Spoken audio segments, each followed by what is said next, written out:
topic is the greenhouse effect and global warming. And global warming is a very concerning topic nowadays. First of all, we know about the greenhouse effects. What is the greenhouse effect? क्योंकि आजकल सब ये सोचा जाता है कि अगर global warming हो रही है वो किसकी वजह से हो रही है? ग्रीन हाउस इफेक्ट की वजह से। लेकिन हम पहले ये जानते हैं कि ग्रीन हाउस इफेक्ट है क्या। It is not a dangerous or a harmful thing for our earth. It is good for our earth. Why? Because greenhouse effect is a naturally occurring phenomenon. Naturally occurring phenomenon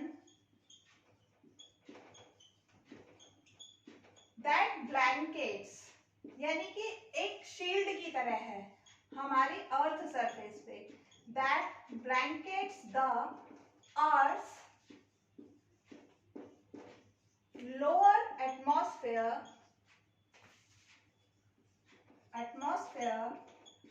and warm it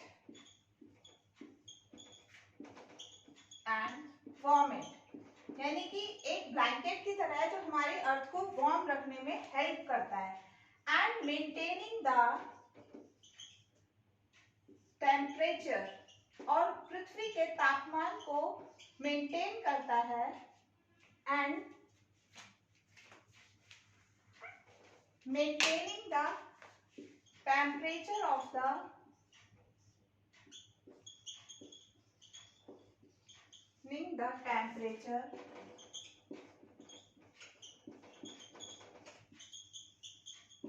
suitable for the organisms. यानी कि green house effect एक ऐसा naturally occurring phenomenon है, यानी कि nature में होने वाला एक ऐसा तरीका है जो कि एक शील्ड की तरह हमारी अर्थ सरफेस पर एक्ट करता है और हमारे वातावरण को वार्म करता है, उतना वार्म करता है जितना कि सूटेबल होता है फॉर द लाइफ फॉर्म्स और द ऑर्गेनिजम्स। बट इसको हम गलत समझ लेते हैं, लेकिन ये एक नॉर्मल फेनोमेनन है जो कि होना चाहिए, जिसकी वजह से हमारी अर्थ जो है वो वार्म रहती है और किसी भी लिविंग बीइंग के लिए सूटेबल है। If green house effect is not there, अगर यहाँ पर नहीं हो ग्रीन हाउस इफेक्ट तो हमारी अर्थ का temperature -20 degree Celsius to -40 degree Celsius हो जाएगा। That is not suitable for the living organisms, और वो लिविंग ऑर्गेनिज्म के लिए सुटेबल नहीं रहेगा। तो this is good for our environment and green house gases. There are 4 greenhouse gases in our earth. First is carbon dioxide, second is methane, third is water vapors, and fourth one is chlorofluorocarbons, CFC, or the chlorofluorocarbons. These 4 gases are responsible for the greenhouse effect: carbon dioxide, methane, water vapor, and chlorofluorocarbons. But in a adequate amount, एक adequate amount में needed होता है हमारे environment के लिए. But when the raises the amount of these gases on our environment, that causes the more heating effect on our earth. Let us understand this greenhouse effect by. Now we understand the global greenhouse effect. Suppose this is the sun.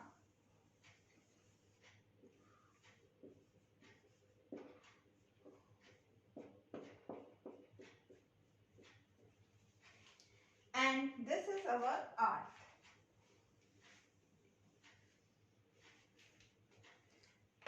This is the earth. And above this, in the atmosphere, a layer of ozone. This is known as the ozonosphere or the ozone layer.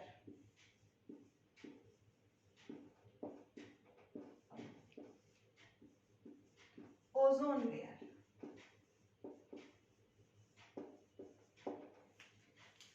this ozone layer protects our earth from the harmful radiations which comes from the sun.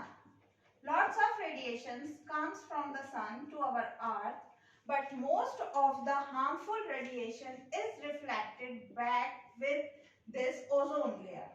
For example, UV rays, visible rays, and infrared rays.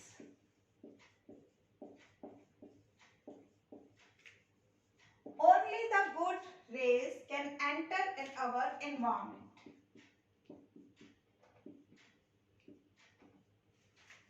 अब क्या होता है कि सन से harmful race और good race, हर तरह की race हमारी पृथ्वी पर आ रही हैं। अब जो ओजोन लेयर है वो सिर्फ गुड रेस को हमारी अर्थ में एंटर करने देता है। एंटर करने के बाद क्या होता है, इससे वार्मिंग इफेक्ट होता है हमारी अर्थ पे, ताकि ये सुटेबल हो जाए for the living organisms. Temperature यहाँ का सुटेबल हो जाए लिविंग ऑर्गेनिजम्स के लिए।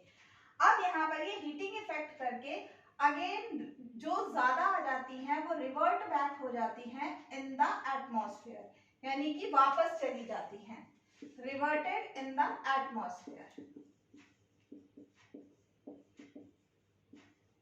In the atmosphere. This is the simple greenhouse effect. This is a natural phenomenon that occur. और ये एक सिंपल सा प्रोसेस है कि सन से रेडिएशंस आ रही हैं, यहाँ पर एक ओजोन लेयर प्रेजेंट है अर्थ के ऊपर, लोअर एटमॉस्फेयर में इसके, यहाँ से ये रेस जितनी भी आती हैं उनमें से हार्मफुल रेस इस ओजोन की वजह से रुक जाती है, बाकी सारी हमारी अर्थ पर आती हैं। जितनी हीटिंग चाहिए होती है रहती है, उससे ज्यादा अगर हीट होती है तो वो वापस एटमॉस्फेयर में रिलीज आउट हो जाती हैं। But when the chlorofluorocarbons, when the greenhouse gases such as CO2, methane, water vapor and CFC increases in our environment. अगर ये चारों गैसेस हमारे एनवायरमेंट में इंक्रीज हो रही हैं तो ये क्या करती हैं कि हमारी ओजोन लेयर को डिप्लीट करती है। जैसे हम कह देते हैं ना, ओजोन में छेद हो गया, छेद नहीं होता, it is a dense layer. ये काफी डेंस लेयर है ओजोन की, लेकिन जब ये गैसेस हमारे एनवायरमेंट में बढ़ती हैं तो क्या होता है, ये इसको डिप्लीट करती जाती हैं, यानी कि इस परत को पतला करती चली जाती हैं, और जहां जहां से ये पतली होती चली जाती है वहीं से सन की हार्मफुल रेज हमारी अर्थ में आने लगते हैं। जब harmful rays comes into our earth environment, वो वार्म अप करती हैं, that warms up our earth atmosphere, ज्यादा वार्म कर देती है, जितनी नीड है उससे ज्यादा वार्म कर देती हैं। और यही गैसेस जो हार्मफुल रेज है, जब वो एक बार ट्रैप हो जाती है हमारे अर्थ एनवायरनमेंट को में, उसको रिवर्ट बैक एटमॉस्फेयर में नहीं जाने देती हैं। जब वो रिवर्ट बैक नहीं हो पाती हैं तो हमारे अर्थ का टेम्परेचर बढ़ता जाता है। इसको हम कहते हैं ग्लोबल वार्मिंग, यानी कि raising the temperature of the earth environment is known as the global warming. So this is the harmful effect to our earth, not the greenhouse effect. Greenhouse effect is a natural phenomenon and it is not harmful to our environment. Only the global warming is harmful to our environment, and it happens due to the increased concentration of these gases. यानी कि green house gases के बढ़ने की वजह से हमारी earth का temperature बढ़ रहा है, due to the harmful rays comes in our environment, traps in the environment and not goes outside of this environment, and it causes the warming of our earth is known as the global warming. अब हम देखते हैं what are the consequences or the harmful effect of the global warming. Why it is harmful to our earth, यानी कि global warming हमारी अर्थ के लिए क्यों harmful है। ये कई तरह से ग्लोबल वार्मिंग जो है वो हमारी अर्थ के लिए कई तरह से हार्मफुल है। जैसे कि जब हमारी अर्थ का टेम्परेचर बढ़ेगा तो हर सिस्टम अर्थ का जो है वो मेंटेन है इस टेम्परेचर पर। जैसे जैसे टेम्परेचर बढ़ेगा सारा सिस्टम जो है वो गड़बड़ होने लगेगा। तो अब हम बात करते हैं harmful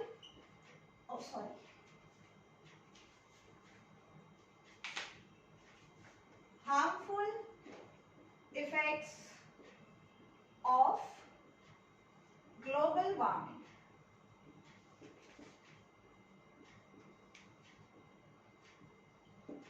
Now first is the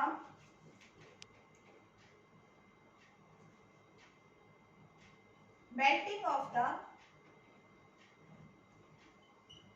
ice and glaciers. क्या होगा जब हमारी अर्थ का टेम्परेचर बढ़ेगा तो जितनी आइस अर्थ पर है पोल रीजन्स पर, north pole south pole is completely filled of the ice से बना हुआ है। अब क्या होगा, टेम्परेचर बढ़ेगा तो ये आइस मेल्ट होने लगेगी, आइस मेल्ट होगी तो ग्लेशियर्स भी मेल्ट हो जाएंगे, ग्लेशियर्स मेल्ट होंगे तो कहीं पर क्या होगा, फ्लड आ जाएगा, बहुत ज्यादा बाढ़, पानी आएगा, बाढ़ आएगी। And some spaces are with the drought, कहीं कहीं पर ड्रॉट कंडीशन हो जाएगी यानी सूखा पड़ जाएगा। तो मेल्टिंग ऑफ आइस हो रहा है एंड फ्लड एंड ड्रॉट आ सकता है। Third point is change the life cycle of plants, change the life cycle of plants, क्योंकि टेम्परेचर रेज होने की वजह से प्लांट्स की लाइफ साइकिल भी चेंज हो जाएगी। अब आपने देखा होगा बहुत सारी चीजें चेंजेस हो गई हैं। पहले अगर हम बात करें तो वेजिटेबल सारी एक मौसम में नहीं आती थी, अब थोड़ा डिफरेंट तरह की हो गई हैं, तो उनका भी लाइफ साइकिल या लाइफ पैटर्न चेंज होता चला गया। राइज सी लेवल, सी लेवल जब राइज हो जाएगा, राइजिंग द सी लेवल, जो लोअर कॉन्टिनेंट्स होंगे यानी कि महाद्वीप जो धसे हुए हैं वो पानी में और धसते चले जाएंगे अगर सी लेवल राइज होगा, क्योंकि ग्लेशियर से मेल्ट हो जाएगी आइस, तो ये जितने भी सी लेवल राइज होगा और उससे क्या होगा, जो कॉन्टिनेंट्स बिल्कुल पास में है पानी के वो अब समुद्र में समाते चले जाएंगे। डैमेज कॉरल्स, अब कॉरल्स को डैमेज होगा। Corals is the found in the sea are the symbiotic association between the corals and the algae. algae जो है वो corals में protected रहती है और उससे अपना photosynthesis करने में help लेती है, और जो coral है वो उससे ऑक्सीजन लेता है जिससे कि वो अपना osmoregulation कर सकता है। तो जैसे जैसे sea का लेवल बढ़ेगा और temperature raises of sea, temperature raises of oceans, oceans का भी टेम्परेचर बढ़ेगा। अब उनका टेम्परेचर बढ़ेगा तो कोरल का टेम्परेचर जो है वो डिसबैलेंस होगा, जिसकी वजह से कोरल भी डैमेज हो जाएंगे। इसके बाद स्ट्रॉन्ग्स आएंगे, यानी कि जो स्ट्रॉन्ग्स यानी कि आंधी तूफान ज्यादा आने लगेंगे, क्योंकि आते किस वजह से, क्योंकि हवाएं जो है वो समुद्र के किनारे से चलती हैं, जैसे जैसे टेम्परेचर रेज होगा वैसे वैसे स्टॉर्म्स भी आने लगेंगे। और रेनफॉल पैटर्न पर भी इफेक्ट पड़ेगा, rainfall pattern also affected, temperature ज्यादा होने की पैटर्न ऑल्सो इफेक्टेड। जैसे जैसे टेम्परेचर बढ़ेगा वैसे वैसे रेट ऑफ इवेपोरेशन बढ़ेगा, रेट ऑफ इवेपोरेशन बढ़ेगा तो रेट ऑफ प्रेसिपिटेशन बढ़ेगा, इससे रेनफॉल भी ज्यादा होगी, कहीं पर नहीं होगी, जिस वजह से कहीं ड्रॉट कंडीशन होगी, कहीं पर फ्लड कंडीशन हो जाएगी। इसके अलावा एक पॉइंट हमारा ये भी है, change in the pattern of migration of, change in the pattern of migration of the animals, animals का जो पैटर्न है माइग्रेशन का, क्योंकि बहुत सारे एनिमल्स और बर्ड्स इस तरह के होते हैं जो कि माइग्रेटरी बर्ड्स या एनिमल्स कहलाते हैं, जो कि एक स्थान से दूसरे स्थान पर अपना निवास स्थान बदलते रहते हैं।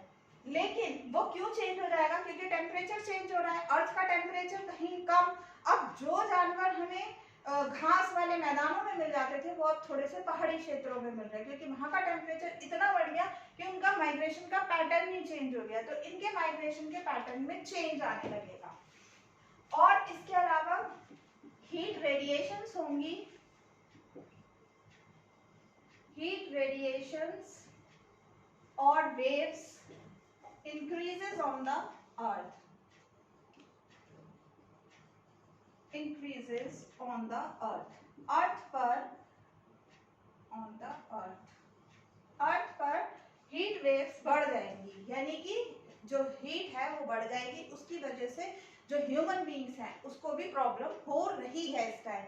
और अगर हम पृथ्वी पर इसी तरह से CFCE और ये सारी ग्रीन हाउस गैसेस बढ़ती चली गई तो इसी तरह से पैटर्न सारा चेंज हो जाएगा और एक टाइम ऐसा होगा कि हमारा पूरा जो प्लैनेट है उस पर बाढ़ आ जाएगी या पूरा उससे पानी से भर जाएगा, क्योंकि पोल्स पर जितनी आइस है वो सारी मेल्ट हो जाएगी। तो इस प्रॉब्लम से निपटने के लिए बहुत सारे नेशंस, वर्ल्ड में जितने भी नेशंस हैं उसमें से बहुत सारे नेशंस इकट्ठे हुए और उन्होंने एक नई नीति बनाई जिसे हम बोलते हैं Kyoto protocol treaty, that helps to fight with this global warming. और उनके उसमें क्या है कि हमें किसी भी तरह से 5% 1990s के हिसाब से 5% of green house gases reduce करनी है। अब 5% ग्रीन हाउस गैसेस को हम किस तरह से रिमूव कर सकते हैं वो उन्होंने उसमें हमें बताया कि हमें क्या क्या ऐसा काम करना चाहिए जिसकी वजह से ये सारे हम ये इनके एक्सपोजर को रोक सके, ग्रीन हाउस गैसेस के एक्सपोजर को रोक सके। क्योटो प्रोटोकॉल ट्रीटी,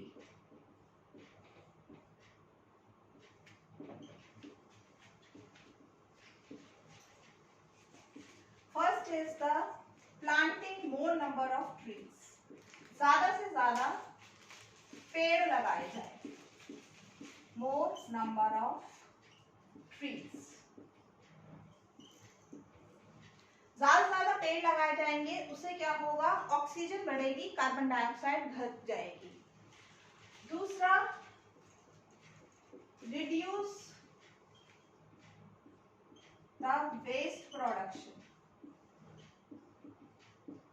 यानी कि हमें वेस्ट मटेरियल कम करना चाहिए, ज्यादातर चीजों को रिसाइकिल कर लेना चाहिए, उन्हें वेस्ट नहीं बनाना। हमें जितना ज्यादा वेस्ट होगा उतना ज्यादा क्लोरोफ्लोरोकार्बन, कार्बन डाइऑक्साइड, मीथेन उसमें से रिलीज होगी जो कि हमें नुकसान पहुंचा रही है।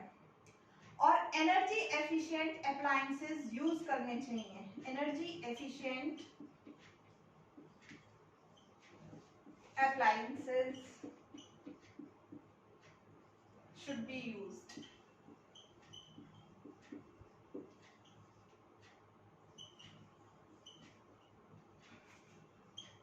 यानी कि जिसमें कि हम कम कंजप्शन करें और ज्यादा उसका इस्तेमाल कर सकें, कम, और यूज ऑफ रिन्यूएबल एनर्जी जैसे कि विंड मिल्स, जिससे कि वेस्ट प्रोडक्ट रिलीज ना हो या ग्रीन हाउस गैसेस ज्यादा ना रिलीज हो, यूज ऑफ रिन्यूएबल एनर्जी। इसके अलावा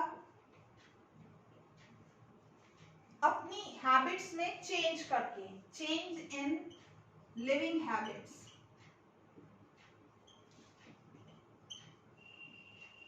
आजकल हम बहुत ज्यादा लग्जूरियस हो गए हैं तो वो सब नहीं करना चाहिए।